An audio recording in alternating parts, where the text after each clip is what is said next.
The filter-free diary. Uh,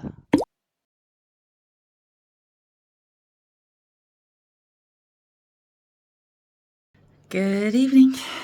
It's 7:32 and I decided to walk around Novi Sad, and I think I went to their mall. I think that was a mall. That was pretty big. It had 4 floors, I think.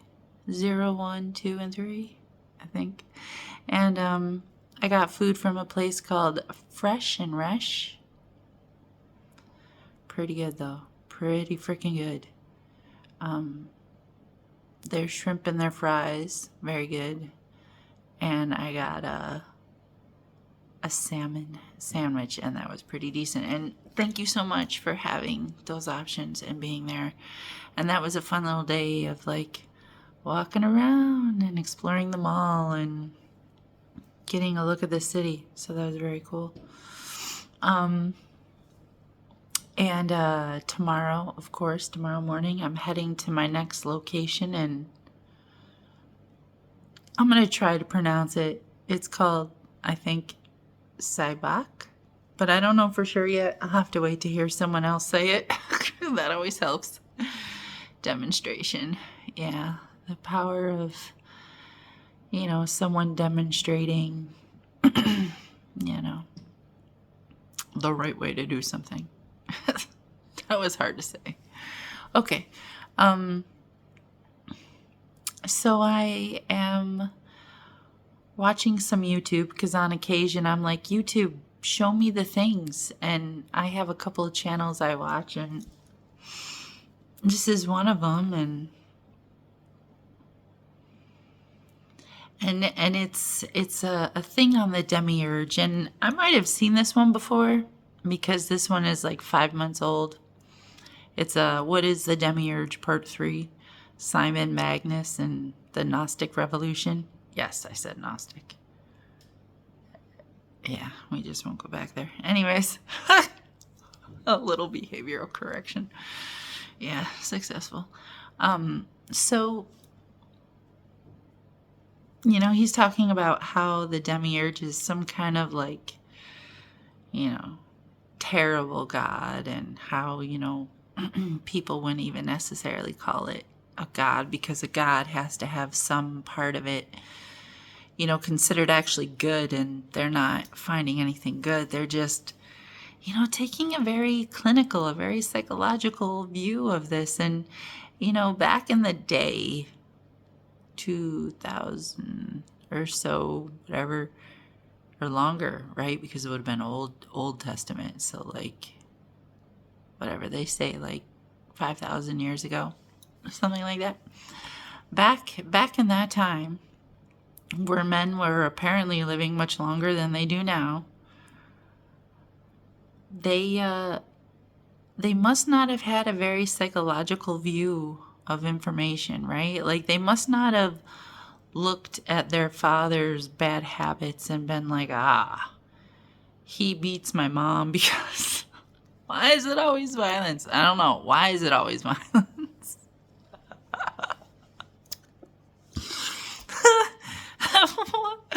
I got nothing.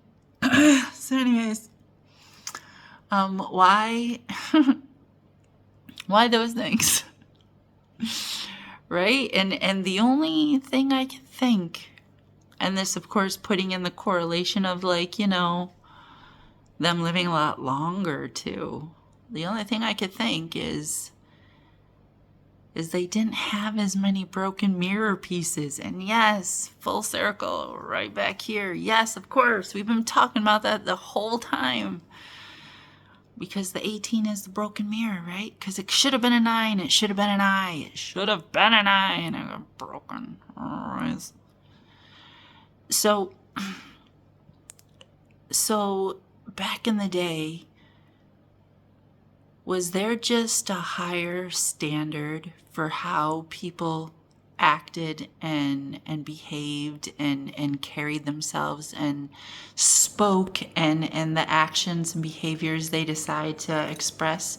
And that's possibly because groups of people were a lot smaller, right? There weren't like,